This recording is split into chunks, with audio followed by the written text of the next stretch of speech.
Pessoal, boa tarde. Essa turma, neste horário, sempre está vazio, não tem alunos, né? Mas, de toda forma, eu estou vendo, né, que eu disponibilizo depois o link gravado. Eu disponibilizo no AVA, né, que é a página da nossa faculdade, o link, mas eu disponibilizo o vídeo, obviamente, no YouTube, né? Eu tenho um canal lá, que é um canal foi criado exclusivamente para os alunos da faculdade Senec mesmo, né? Para vocês terem acesso aí aos vídeos das aulas gravadas, né? Neste período de pandemia que estamos vivendo aí, tá? Então, gente, é o seguinte, nós né, ao longo desse semestre, nessa disciplina aqui, prática Civil 5, né? Nós temos trabalhado aí? Eu passei para vocês uma inicial, né? Que foi uma inicial que seria um acidente de trânsito, né? Indenização por danos materiais e morais decorrentes de acidente de trânsito, né? Essa inicial foi contestada, aí vocês fizeram a contestação. Eu passei o enunciado, vocês elaboraram a inicial.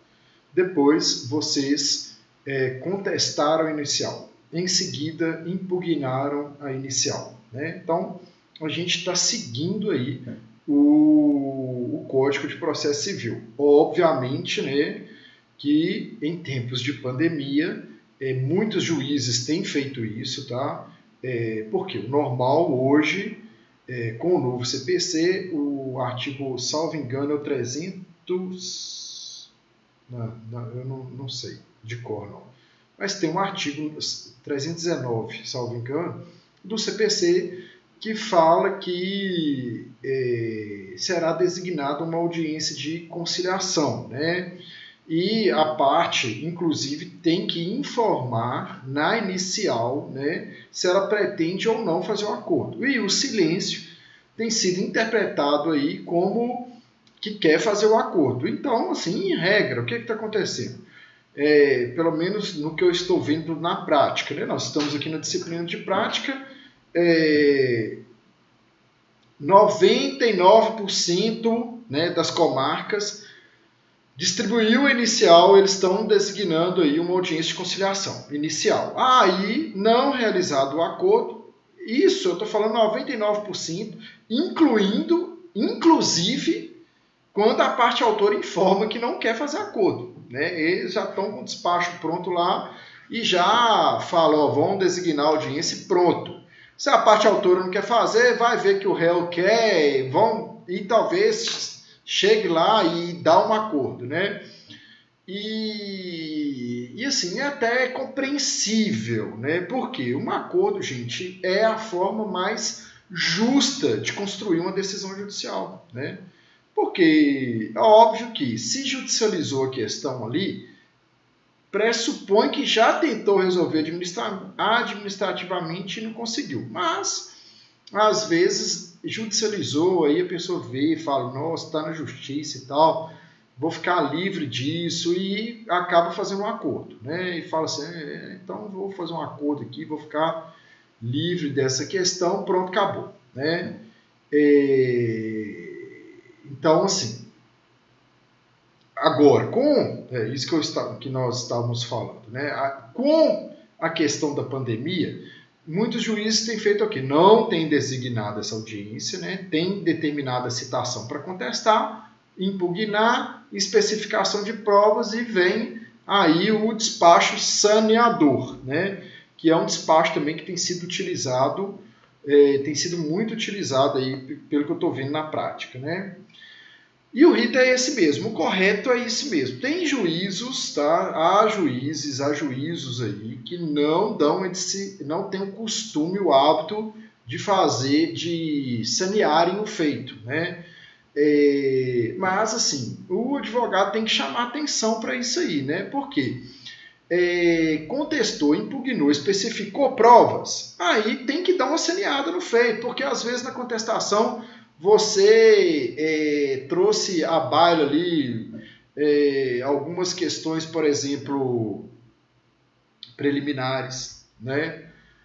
Lá do artigo 337 do CPC. Então, assim, tem que essas preliminares devem ser julgadas, né? Às vezes você pediu lá a produção de a outra parte pediu produção de prova pericial e você entende que não é necessário pedir prova pericial, aí se o juiz, né, não falar, não der assim, uma decisão específica falando assim, ó, defiro a prova pericial porque eu entendo que é fundamentar a decisão ali, falando da necessidade da prova pericial, se ele falar assim, defiro a produção de provas e pronto, né? E você vê que ele não tipo assim, não analisou como deveria, né, aquela questão, aí o que você vai fazer? Opa, né, vou entrar com embargo de declaração, alguma coisa nesse sentido, um recurso para chamar a atenção para ele ali. Então, enfim,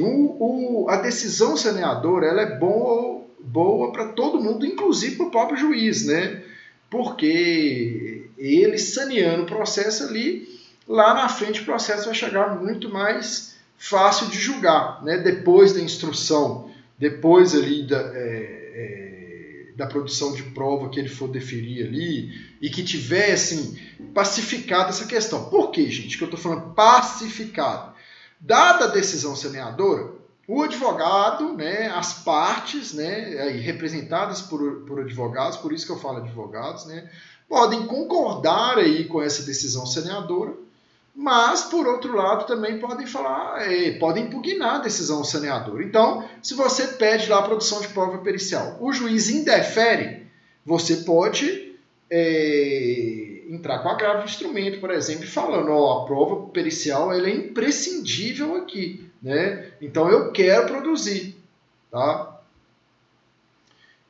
Ao mesmo tempo, se ele deferir uma prova pericial que você entende que não tem sentido nenhum para outra parte, para a parte contrária, você também pode agravar e se você não agravar, né, se você não recorrer, será dito como incontroverso, né? Por outro lado, se você não concordar e recorrer, e o tribunal mudar ou manter, de toda forma essa questão vai estar solucionada quando chegar no momento de julgar. Então fica muito melhor o processo lá na frente, tá? Então tá. Então, dito isso, né, aí o que eu fiz? Eu fiz um modelozinho de uma decisão saneadora com base em todas essas peças. Por isso que eu fiz no início, né, do nosso encontro aqui, eu fiz essa retrospectiva, né, da inicial, contestação e impugnação, né? Claro que aí não tem essa questão da especificação de provas, porque nós estamos aqui numa aula de prática civil, então nós estamos analisando o processo na perspectiva do advogado, né? Então, não tem um despacho aí, mas teoricamente nós estamos considerando aqui, né, nesse modelo que eu passei de despacho saneador, que já foi oportunizada a especificação de provas, tá? Então, beleza.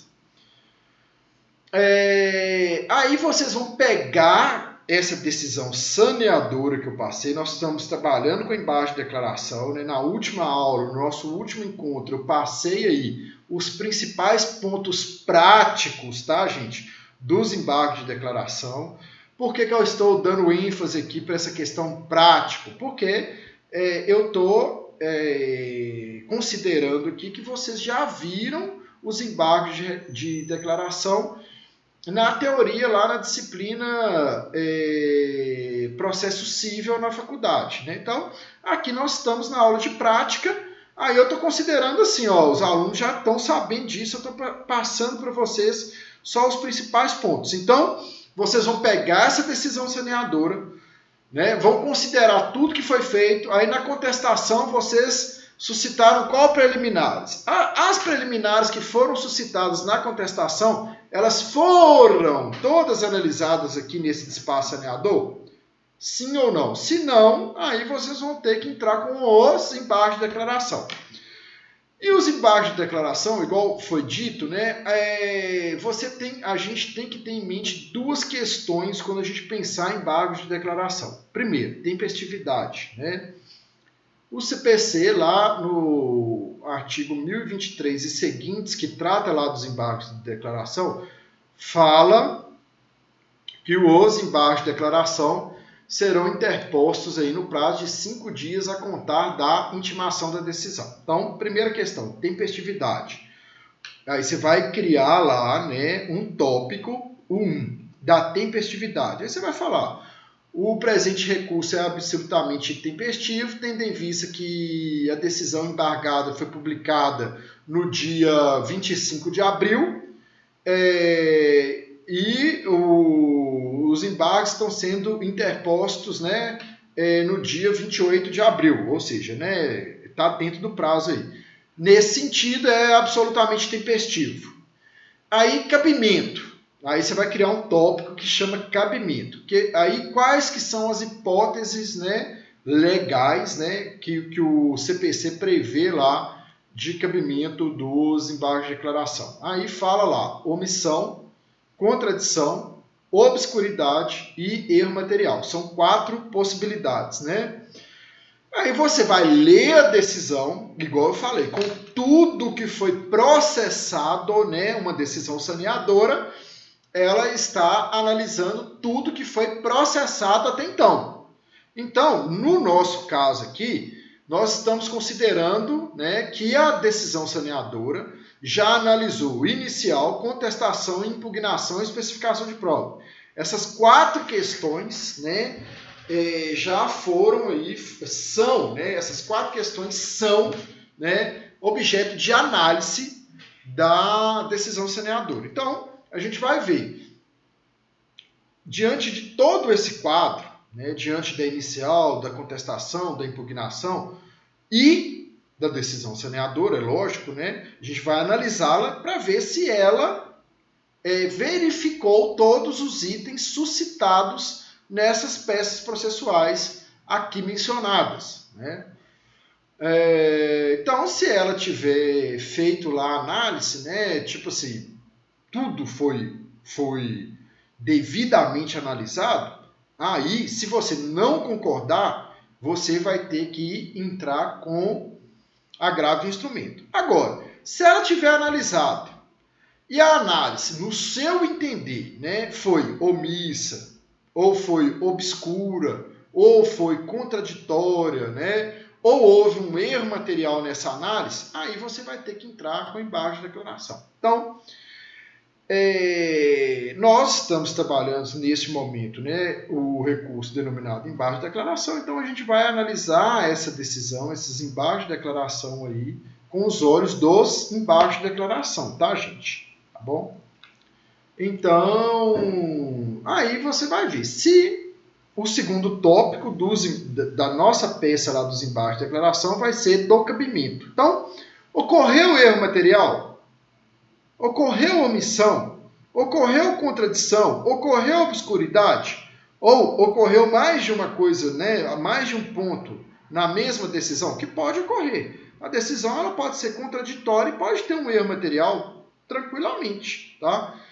Aí você vai suscitar, vai falar por que vai apontar ali, né,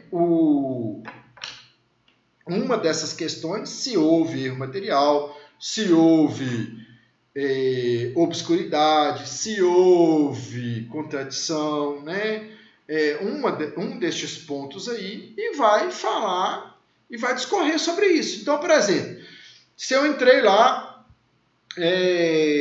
meu nome é Alisson Alves Pinto, eu entrei lá com a ação, e lá consta lá, José das Couves, aí eu vou falar, vocês estão mencionando na decisão aqui José das Couves. José das Couves, ele não faz parte no processo, né? Então, corrija esse erro material, né?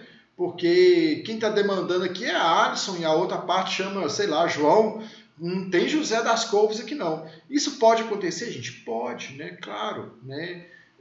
O Poder Judiciário, claro que igual todo mundo, né? Isso aí é óbvio. Todo escritório de advocacia, gabinete do juiz, gabinete de promotor, tem lá os modelos. Então, às vezes você pode pegar um modelo para fazer uma petição, para fazer uma decisão, para fazer um despacho e não mudar determinada coisa ali, né? Então, assim, às vezes pode acontecer de haver um erro material. Isso é plenamente possível, né? Não é nada absurdo, não. Né? Aí você vai apontar e vai pedir para sanar ali.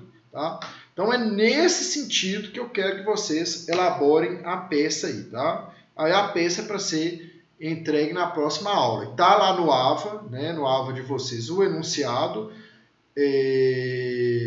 e a decisão judicial. Tá? Saneadora que vocês vão analisar para estarem aí apresentando os embargos de declaração. Qualquer dúvida, vocês podem me perguntar aí pelos nossos canais, tá? WhatsApp e, claro, pelo próprio AVA. Por e-mail, né? No meu e-mail, lá no AVA tem o meu e-mail profissional. Então, era isso que eu tinha para falar. Até mais. Boa sorte a todos.